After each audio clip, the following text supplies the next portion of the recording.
Justice Varma వాస్తవానికి ఒక ఒక న్యాయమూర్తి గురించి నిజంగా వార్తలు వస్తాయని కానీ, లేదంటే ఒక న్యాయమూర్తి ఆయన అవినీతికి పాల్పడ్డారనో, లేదంటే కోట్ల రూపాయలు ఆయన ఇంట్లో ఎలా వచ్చినాయో అనే దానికి సంబంధించి వార్తలు వస్తాయనో, దాని గురించి చర్చలు జరుగుతాయని అనుకోలేదు. న్యాయవాదుల గురించి జరగడం వేరు, అలాగే చాలా మంది అధికారుల విషయంలో జరగడం వేరు.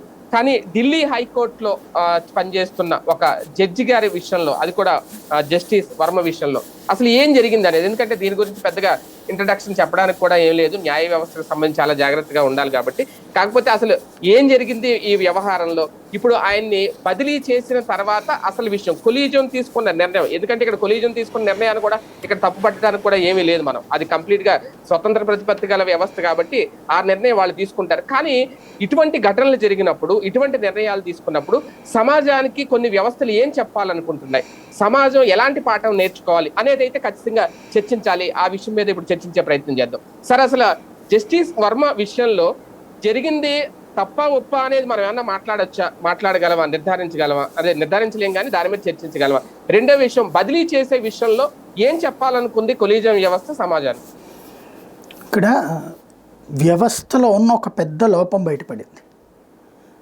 జస్టిస్ వర్మ గారికి సంబంధించిన దాంట్లో నిజంగా అయితే మామూలుగా వేరే వ్యవస్థలు అయితే దర్యాప్తు ఉంటుంది. అంటే ఇప్పుడు ఒకళ్ళ ఇంట్లో, ఒక అధికారి ఇంట్లోనో, ఒక వ్యక్తి ఇంట్లోనో ఇట్లా నోట్ల కట్టలు తగలబడ్డాయి అని తెలిసిందంటే police department, income tax department వీళ్ళు ఫస్ట్ ప్రైమరీ ఇన్వెస్టిగేషన్ చేస్తారు. అందులో తగినటువంటి సమాధానాలు లేకపోతే అరెస్ట్ చేస్తారు. లేదంటే కనుక ఆ పైన ఉన్నత వ్యవస్థకి తీసుకెళ్తారు, దృష్టికి తీసుకువెళ్తారు. అది ఈడీనా, సిబిఐ వాళ్ళు ఎంక్వైరీ చేస్తారు, వాళ్ళ లెక్క ఉంటుంది. అంటే ముందు అదుపులో తీసుకుంటారు కదా సార్, ఒకవేళ ఈయన కాకుండా వేరే వాళ్ళు నోట్ల కట్టలు అయితే కనుక ఉంటుంది. అయితే ఇంట్లో నోట్ల కట్టలు ఉండటం నేరం కాదు. నోట్ల కట్టలు తగలబట్టడం అనేది అగ్ని ప్రమాదం అవుతుంది. కానీ అది 15 కోట్ల నుంచి 30 కోట్లు అన్నటువంటిది కొందరు సృష్టించినటువంటి మాట. అంత ఉన్నట్టు అక్కడ కనిపించట్లా. అక్కడ కొన్ని 500 రూపాయల నోట్ల అది ఎవరు చెప్తారు ఇప్పుడు దాంట్లో? అక్కడ జస్టిస్ వర్మ గారు చెప్తున్నటువంటి పాయింట్ ఏంటంటే, అది దాన్ని ఏమంటారు, మన పాత సామాన్లు పడేసుకునేటటువంటి గది, స్టోర్ రూమ్ లో జరిగిన అగ్ని ప్రమాదం. దాంట్లో 500 నోట్లు తగలబడి కనిపించినాయి, కట్టలు కనిపించినాయి అంటారు. ఇందులో కనబడుతున్నటువంటి ఆ విజువల్స్ లో కొంత బూడిద ఉంది, కొన్ని నోట్లకు సంబంధించినటువంటివి ఉన్నాయి. అది మొత్తం కలిపి 30 కోట్లు, 15 కోట్లు, 50 కోట్లు అని ఎలా చెప్తాం? సంబంధితమైనటువంటి నిపుణుల్ని తీసుకొచ్చి వాళ్ళతో చెక్ చేపిస్తే అవన్నీ నోట్ల కట్టలేనా, లేదా పేపర్ల మధ్యలో నోట్లు ఉన్నాయా, పేపర్ల పక్కన ఇట్లాంటి. సాధారణంగా ఇళ్లలో మహిళలు రూపాయి దాచుకుంటుంటారు, వివిధ చోట్ల పెట్టుకుంటుంటారు, ఇంట్లో వాళ్ళకి తెలియకుండా ఉండటం కోసం, భర్తకి తెలియకుండా ఉండటం కోసం. పిల్లలు కూడా దాచుకుంటారు తల్లిదండ్రులకు తెలియకుండా. వీళ్ళది పెద్ద స్థాయి కాబట్టి కొంచెం ఎక్కువ రూపాయలు దాచుకోవచ్చు కూడా. అట్లాంటి డబ్బులా? లేదు, నిజంగా జస్టిస్ వర్మ గారే దాంట్లో డబ్బులు దాచారా అక్కడ స్టోర్ రూమ్లో? అది ఇప్పుడు తగలబడిందా? ఇది ప్రైమరీ ఇన్వెస్టిగేషన్కి ఆదేశించాలి. కానీ అక్కడ ధర్మం తప్పాం మనం, వ్యవస్థీకృతమైనటువంటి పొరపాటు చేసాం. ఏంటి అంటే వాళ్ళకున్న విచక్షణాధికారులు, విశేషాధికారాలను బేస్ చేసుకుని దాని మీద ఏ కేసు నమోదు చేయలే. కాకపోతే దానివల్ల ఏమైపోయింది, అదంతా తీసుకెళ్ళి పారబోసారట. తర్వాత ఫైర్ డిపార్ట్మెంట్ వాళ్ళది అయిపోయాక అది ఇంకే దర్యాప్తు చేయలే, అవి తీసుకెళ్లి డస్ట్బిన్లో పారేస్తారు ఆ మొక్కలు అవన్నీ. ఆ విషయం తాజాగా ఆ శానిటరీ డిపార్ట్మెంట్ వాళ్ళు కూడా చెప్పారు, ఇట్లాగా చెరిగిన మొక్కలు వాడు ఉన్నాయి, తగలబడినటువంటి వాటిట్లో మొక్కలు అన్నటువంటి. దెన్ ఇంక ఇప్పుడు ఎలా దర్యాప్తు చేస్తారు? కొలీజియం వ్యవస్థ న్యాయమూర్తులు నియామకాలు పెట్టుకున్నప్పుడే న్యాయమూర్తులు ఎవరెవరిని ప్రపోజల్స్ వచ్చినాయి వాళ్ళకి సంబంధించిన ఫీడ్బ్యాక్ ప్రభుత్వాన్నే అడుగుతోంది. కేంద్ర ప్రభుత్వ దర్యాప్తు సంస్థలు వాళ్ళ మీద నివేదికలు ఇస్తున్నాయి. ఆ నివేదికలు ఇచ్చాక డెసిషన్ మేమే తీసుకుంటాం, మీకు సంబంధం లేదు అంటున్నారు వాళ్ళు. Very good. అదే దర్యాప్తు సంస్థలతో ఎప్పుడన్నా న్యాయమూర్తుల మీద ఇట్లాంటి ఆరోపణలు వస్తే దర్యాప్తు చేయించే ఒక వ్యవస్థ కూడా ఏర్పాటు చేసుకోవాలి కదా వాళ్ళు. ఇలా చేసుకోలేదు వాళ్ళు. ఎందుకని? అట్లా చేసుకుంటే అవతలడికి పెత్తనం ఇచ్చినట్టే కదా వీళ్ళ మీద. ఫర్ ఎగ్జాంపుల్ ఒక 10 మంది అధికారులు వాళ్ళు పెట్టుకున్నారు, ఇట్లాగా ప్రత్యేక వ్యవస్థలు ఏర్పాటు చేసుకోవడానికి రాజ్యాంగం ఒప్పుకోదు, ప్రత్యేక దర్యాప్తు వ్యవస్థ ఏర్పాటు చేసుకోవడానికి రాజ్యాంగం ఒప్పుకోదు. కాబట్టి వాళ్ళు ఏం చేయాలి, ప్రభుత్వ అధికార యంత్రాంగానే వాడుకోవాలి. ప్రభుత్వ అధికార యంత్రాంగాన్ని వాడితే ఈ అధికార యంత్రాంగం ఇక్కడ ఉన్న లూప్ హోల్ తెలిస్తే రేపొద్దున తమను బ్లాక్మెయిల్ చేయొచ్చు అనేటటువంటి ఉద్దేశం ఉండొచ్చు. అందుకని వాళ్ళు అట్లాంటి ఒక వ్యవస్థ ఏర్పాటు చేసుకోవాలి. పోనీ ప్రభుత్వానికి అప్పచెప్పారా దీని మీద దర్యాప్తు చేయండి అని, ఎందుకని ప్రభుత్వం అంటే వచ్చి ప్రధానమంత్రి ముఖ్యమంత్రి వచ్చి దర్యాప్తు చేయరు కదా, మళ్ళీ ఈడీలు సిబిఐలు ఇట్లాంటి వాళ్ళకి చెప్తారు. వాళ్ళు ఏం చేయాలి, దర్యాప్తు చేయాలంటే వీళ్ళని ప్రశ్నించాలి, అంతే కదా, కుటుంబాన్ని ప్రశ్నించాలి, న్యాయమూర్తి గారిని ప్రశ్నించాలి. ఇది ఒకసారి జరిగిందంటే రేపు మిగతా న్యాయమూర్తుల మీద కూడా ఇట్లాంటి పరిస్థితి వస్తుంది కదా. అందుకని తమ జుట్టు వాళ్ళకి ఇవ్వదలుచుకోవాలి ఇక్కడ. అందుకని ఏం చేశారు, ఆయన బదిలీ చేసి వదిలిపెట్టేశారు. కాకపోతే ప్రజలకి ధర్మంగా మేము వద్దామని చెప్పడం కోసం ఏం చేశారు, వాళ్ళ వెబ్సైట్లో పెట్టారు, ఆ వీడియో అది కూడా పెట్టారు. దాని మీద ఒక రాష్ట్ర high court judge Delhi high court chief జస్టిస్తో ఓ ఎంక్వైరీ చేశారు. ఆయన ఇచ్చిన ప్రిలిమినరీ రిపోర్ట్ ఫస్ట్ ఆ కన్సర్న్ పోలీస్ అధికారి నుంచి ఈ వీడియో తీసుకున్నారు, ఫైర్ డిపార్ట్మెంట్ నుంచి తీసుకుని ఆ తర్వాత దానికి వివరణ కోరారు. ఈయనేమో నాకేం సంబంధం లేదు, అది కుట్ర పన్నినట్టున్నారు అని చెప్పారు. మామూలుగా ఆయన అవును మా ఇంట్లో అక్కడ కొంత డబ్బులు ఉంటాయి దాచుకున్నాయి అది అని చెప్పుంటే కేసుకి ఎటువైపుకి వెళ్ళడానికి వీలుండేది కాదు. కానీ మేము అన్ని యూపీఐ ట్రాన్సాక్షన్సే చేస్తాము, ఈ డబ్బులు ఎక్కడయో నాకు తెలియదు, ఎవరో అక్కడ పెట్టు ఏదో కుట్ర జరిగినట్టుంది అన్నారు. అక్కడ చెప్పిన కారణం కూడా సహేతుకం కాదు అది. ఎందుకని నోట్లు అవునా ఇంట్లో మేము దాచుకుంటాం, అది మొత్తం కలిపితే ₹1,00,000 10 లక్షలు ఉండుంటది ఇంట్లో, తగలబడిపోయినాయి అయ్యో అంటే ఇక దాన్ని ఎవడేం చేయలేడు. అది 10 లక్షల కాదా అన్నటువంటి పాయింట్ ఎవడు కూడా పెద్దగా పట్టించుకోరు జడ్జి గారి ఇంట్లో. కానీ 14వ తారీఖు ఇన్సిడెంట్ జరిగాక 21వ తారీఖుకు బయటకు వచ్చింది, 22వ తారీఖు. అంటే దాన్ని దాచే ప్రయత్నం సీరియస్గా జరిగింది. ఎవరో విజిల్ బ్లోయర్లు బయటికి తెచ్చారు, తెచ్చిన తర్వాత ఇక న్యాయస్థానం జోక్యం చేసుకోవాల్సి వచ్చింది. అంటే దాన్ని హషప్ చేసే ప్రయత్నం జరిగింది కదా. చివరికి ఆ ఫైర్ డిపార్ట్మెంట్ డీజీ కూడా అబ్బెబ్బే నాకేం సంబంధం లేదు, మా దగ్గర ఏం దొరకలేదని చెప్పాడు. మళ్ళీ అక్కడ చీఫ్ జస్టిస్కి అది ఇచ్చారు. ఎందుకని, న్యాయమూర్తి విషయంలో నోరు జారితే కనుక కంటెంప్ట్ అవుతుంది. అంటే ప్రతి డిపార్ట్మెంట్ భయపడుతుంది జడ్జి విషయం. ఇప్పుడు మనం కూడా ఇది జరిగిందో లేదు ఈ రోజు ఎందుకు డిబేట్ పెట్టాల్సి వచ్చిందంటే కొలీజియం వ్యవస్థ ఒక నిర్ణయం తీసేసుకుంది ఇప్పుడు ఆయన్ని. అయితే ఒకటి సార్, సాధారణంగా అంటే జనరల్ గా నేను మాట్లాడుతున్నాను, మనం చాలా చూస్తూ ఉంటారు, జనాలు కూడా పబ్లిక్ చూస్తూ ఉంటారు అవినీతి ఎలా జరుగుతుంది.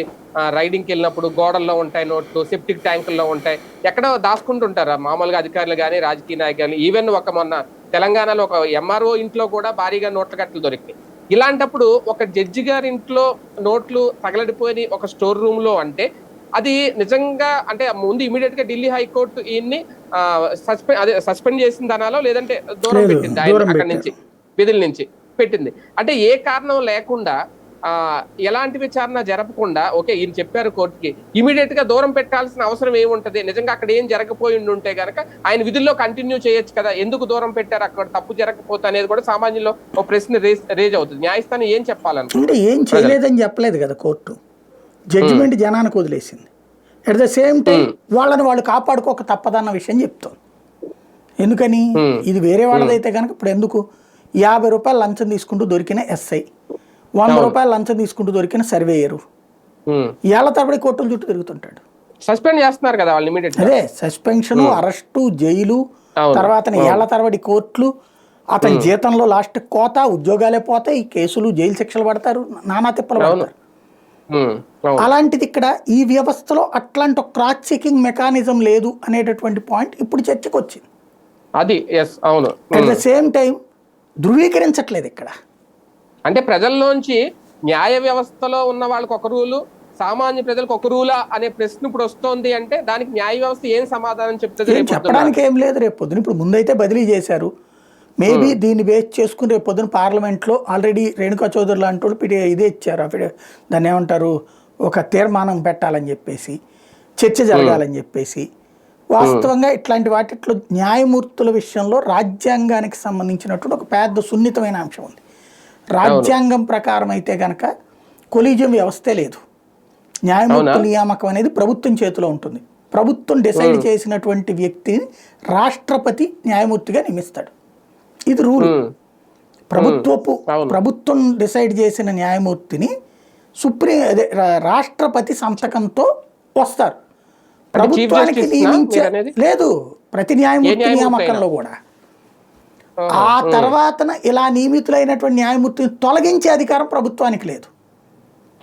వాళ్ళని ఇప్పుడు అందుకే కదా గతంలో కాంగ్రెస్ పార్టీ ఎంపీగా చేసిన ఆయన కూడా సుప్రీంకోర్టు న్యాయమూర్తి అయ్యారు. తొలగించే అధికారం కొలీజియం లేదు.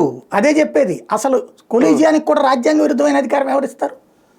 రాజ్యాంగ న్యాయమూర్తి నియామకానికి సంబంధించినంత వరకు ఈ సిస్టమ్ పెట్టింది.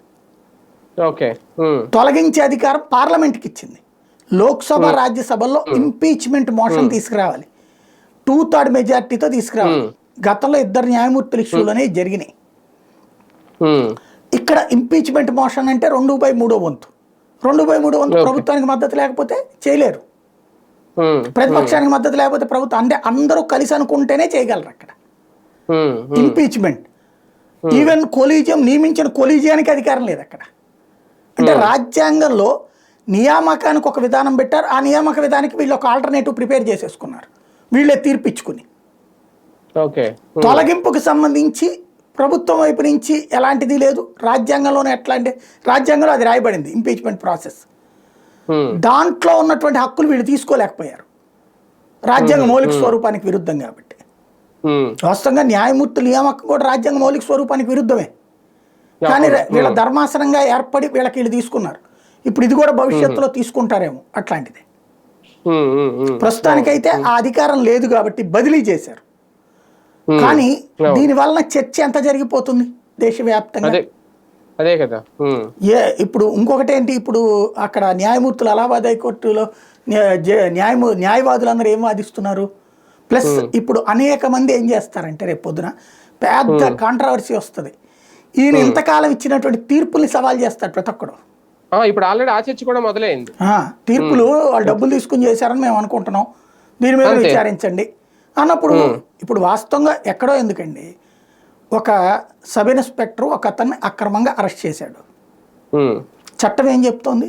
అక్రమంగా అరెస్ట్ చేసిన పోలీస్ మీద కేసు పెట్టమంటుందిగా, కేసు నమోదు చేయమంటుందిగా, విచారిస్తోందిగా న్యాయస్థానం. డిపార్ట్మెంట్ ఎంక్వైరీ చేయాలా, పైన కోర్టు ఎంక్వైరీ అనే చేస్తుంది, శిక్షిస్తుంది కదా. అదే న్యాయ వ్యవస్థలో ఏముంది, ఒక కోర్టులో కింద కోర్టులో మ్యాజిస్ట్రేటు తీర్పు ఒకటి ఇచ్చారు, అది సక్రమంగా లేదని పైకోర్టు కొట్టివేస్తుంది. ఆ హైకోర్టు ఇచ్చిన తీర్పుని సుప్రీంకోర్టు కొట్టివేస్తుంది. ఎక్కడెక్కడ పనిష్మెంట్ కాజ్ లేదు. దీనివల్ల ఇంపాక్ట్ ఏమవుతున్నది, ఇప్పుడు ఒక అబ్బాయి దొంగతనం కేసులో అరెస్ట్ అయ్యాడు ఫర్ ఎగ్జాంపుల్, అతను దొంగతనం చేయలేదు, ఈ విషయం సుప్రీంకోర్టు నమ్మింది, వీళ్ళు చూపించిన ఆధారాలు కరెక్ట్ కాదని, కానీ కింద కోర్టులో శిక్ష వేశారు, హైకోర్టు కూడా ఆ శిక్షను ధృవీకరించింది, ఇతను ఒక 10 ఏళ్ళు జైలు శిక్ష పడి ఉంటుంది. ఫైనల్గా ఆ పై కేసు కోర్టు కాదని కొట్టేసింది. ఇతను 10 ఏళ్ల జీవితం ఎవరు తిరిగిస్తారు? ఇతని కుటుంబ ప్రతిష్ట ఎవరు తిరిగిస్తారు? ఇతను పడినటువంటి కష్టం నష్టానికి ఎవరు బాధ్యులు? అదే మీరు పోలీసుల మీదనో లేకపోతే ఇంకోళ్ళ మీదనైతే డెఫమేషన్ సూట్ వేయచ్చు, వాళ్ళ మీద ప్రైవేట్ కేసు వేయచ్చు. ఇక్కడ ఈ ఛాయిస్ లేదు కదా. ఇదంతా చర్చ జరగాల్సినటువంటి సందర్భం. ఎక్కడ ఎందుకు అతని పేరేంటి, అమ్మాయి ఆయేషా మీరా మర్డర్ కేసులో అతను ఎంతకాలం పాటు జైల్లో ఉండొచ్చాడు? లేకపోతే జగన్ మీద అటెంప్ట్ కేసులో అతను ఎంతకాలం పాటు జైల్లో ఉండొచ్చాడు? ఫైనల్ గా జడ్జిమెంట్ల తర్వాత వాళ్ళు నిర్దోషులు అంటే వాట్ నెక్స్ట్? ఎవరు బాధ్యతలు? ఇంకా కొన్ని కేసుల్లో అయితే హత్య జరిగిన మాట వాస్తవం, అంతకుడికి సంబంధించిన ప్రాథమిక ఆధారాలు ఉన్నమాట వాస్తవం, కానీ అతనే అని ధృవీకరించలేకపోతున్నాం అని కొట్టేసినటువంటివి ఉన్నాయి. అంటే బెనిఫిట్ ఆఫ్ డౌట్. ఇక్కడ ఏం చేయాలి ఇక్కడ? కాబట్టి చర్చ జరగాలి, కానీ జనం కూడా దీని మీద ఎక్కువ చర్చ కోరుకోవట్లేదు. మీరు అనుకుంటున్నట్టు మేధావి వర్గం అనుకుంటున్నారు, కానీ ఎక్కువ చర్చ జనం తిట్టుకుని వదిలేస్తారు. ఈవెన్ న్యాయ వ్యవస్థ కూడా ఎందుకు దీన్ని లైట్గా తీసుకుంటోందంటే, అంటే దాని మీద అంతవరకు యాక్షన్ తీసుకుని ఎందుకు ఆగిపోతుందంటే, శాంతం ఈ అంశం మీద పెద్ద చర్చ జరిగితే ప్రమాదకరం. వ్యవస్థ పరమైన ఇంకేముంది ఆల్టర్నేటివ్? ఇప్పుడు ఉద్యోగం మీద మనకేమైనా నమ్మకం ఉందా? ప్రభుత్వ ఉద్యోగుల మీద సచ్చినట్టు అనుభవిస్తున్నాగా వాళ్ళతోనే, అవినీతి అయినా ఏదైనా పాడైనా పని జరగకపోయినా ఆడే ఉద్యోగి కదా. అట్లాగే రాజకీయ నాయకుడి మీద మన నమ్మకం ఉందా? కింది స్థాయిలో ఉద్యోగుల మీద అందరూ చేసిన అవినీతి దగ్గరికి మనం వెళ్ళేది అందుకే కదా మైలాడ్ అంటాం. కానీ ఇక్కడ ఏమవుతున్నది, మనమేమో ఆ వ్యవస్థ నుంచి ఏమైనా యువతలకు రాగలిగామా? కార్యనిర్వాహక వ్యవస్థ అట్లాగే ఉంటుంది, అందులో అవినీతి ఉన్నా సరే. శాసన నిర్మాణ వ్యవస్థ పరమ అవినీతి. కానీ ఏం చేయగలుగుతున్నాం మనం? వాళ్ళ మీద అందరి మీద నమ్మకం ఉంది, ఎమ్మెల్యేలు అందరి మీద లేదు కదా. అదే అంటున్నాను, వాళ్ళందరి మీద లేదనే కదా. వీళ్ళ మీద వీళ్ళందరితో పోల్చుకుంటే కొంచెం బెటరు. అది ఆ నమ్మకం కోల్పోవడం అంటే ఇంకా ఆల్టర్నేటివ్ లేదు కదా మనకి. ఆల్టర్నేటివ్ లేదు కాబట్టి తప్పదు. మన ఇంట్లో సమస్య వస్తే ఎట్లాంటిదో అట్లాగా అనుకోవాలి దాన్ని.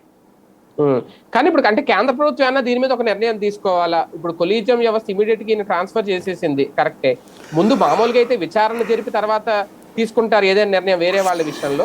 కానీ ఒక జడ్జి గారి విషయం వచ్చేసరికి అలాంటిది ఏమీ జరగకుండా, అలాగని ఈయన మీద అవినీతి ఆరోపణ లేదు, అవినీతి చేశారు అనే దానికి ఇంకా నిర్ధారించలేదు. అదేదో నిర్ధారణ తర్వాత తేలిన తర్వాత ఒక క్లీన్ చిట్ ఇచ్చిన తర్వాత ట్రాన్స్ఫర్ చేస్తారా? ముందే చేశారు కదా, దాన్ని ఎలా చూడాలి? ఇంకేం చేయడానికి ఏం లేదు, వాళ్ళు ఇంకే ఎంక్వైరీ చేయించే ఉద్దేశం ఉన్నట్లేదు. ఇంటర్నల్ ఏదేదో ముగ్గురితో కలిపి ఒక కమిటీ వేశారు కదా, వాళ్ళు ఎంక్వైరీ చేశాక మరి యాక్షన్ ఏం తీసుకుంటారో తెలియదు. అప్పుడు ఆయన్ని పిలిపించి ఏమన్నా రాజీనామా చేయమంటారేమో. ఒక ముగ్గురితో కలిపి ఒక కమిటీ వేశారు, ఇది ఫస్ట్ టైం అనమాట. అట్లాగ ఒక కమిటీతో ఏది ఇట్లాంటి బహిరంగ అవినీతి అంశం మీద విచారణకు వేయటం. ఇదివరకు ఇంటర్నల్ మ్యాటర్స్లో ఉండే కొన్ని బయటికి తెలిసేది కాదు. ఇప్పుడు ఆ కమిటీ ఇచ్చే నివేదిక దాకా చూడాలి. ఆ నివేదిక తర్వాత తొలగించే అధికారం ఉందా వీళ్ళకి? అది లేదంటే ఇప్పుడు ఏమైనా ఫస్ట్ టైం పెడతారా చూడాలి. అది అంటే ఒకటి సార్, ఇలాంటి ఒక అంటే హైకోర్టు ఒక బెంచ్కి సంబంధించిన జడ్జి అయినా ఏ ప్రధానికో లేదంటే రాష్ట్రపతికో దీనికి సంబంధించి అధికారాలు ఏమి ఉండవా? వాళ్ళు ఏమో నిర్ణయం ఇలా ఎవరి చేతుల్లో లేదు, రాష్ట్రపతి కూడా ఉండదు, అస్సలు ఎవరికి లేదు. దేశంలో పార్లమెంట్కి ఒక్కదానికే ఉంది ఇంపీచ్మెంట్ పవర్స్, అది 2/3 మెజార్టీతో. డైరెక్ట్గా అధికార పక్షం కూడా చేయడానికి వీల్లేదు. అది ఇప్పుడు అట్లాగే ఇంపీచ్మెంట్ ఎవరైనా పెడతారేమో చూడాలి. అంటే దీని మీద ప్రతిపక్షం రేజ్ చేసి దీని మీద ఒక తీర్మానం పెట్టారు ఆల్రెడీ. రేణుకా చౌదరి ఇచ్చింది నేను తీర్మానం, కాకపోతే అదేం చర్చకి రాలేదు. అదే కదా. ఓకే ఓకే, అంటే ఇది జస్టిస్ వ్యవహారం కాబట్టి మనం ఎక్కువ మాట్లాడలేం. కాకపోతే దీని మీద ఏమైనా నిర్ణయం తీసుకుంటే భవిష్యత్తు కమిటీ నిర్ణయం తర్వాత చూడాలి ఏంటనేది, ఒక బెంచ్ మార్క్ లాంటిది అవుతుందేమో ఒకవేళ నిర్ణయం తీసుకుంటే నెక్స్ట్ ఏం చేయాలని. రైట్ రైట్, చూద్దాం. మొత్తానికి జస్టిస్ వర్మ వ్యవహారంలో ఏం జరుగుద్ది అనేది ఒకటి. సాధారణ ప్రజలు ఇటువంటి దాన్ని పట్టించుకుంటారా లేదనేది ఒక పాయింట్. కాకపోతే న్యాయ వ్యవస్థ అనేది ఒక నమ్మకమైన వ్యవస్థ కాబట్టి ఇలాంటివి జరిగినప్పుడు దీన్ని తేల్చకుండా వదిలేస్తా ఆ నమ్మకం ఏమన్నా కోల్పోతారా అనేది ఒక చర్చ అయితే నడుస్తుంది. దానికి సంబంధించి మరి కేంద్ర ప్రభుత్వం నిర్ణయం తీసుకుంటుందా లేదంటే కొలీజియం వ్యవస్థ ఈ విషయంలో ఏమన్నా నిర్ణయం తీసుకుంటుందా అనేది ఇంకా వేచి చూడాల్సిన అంశం.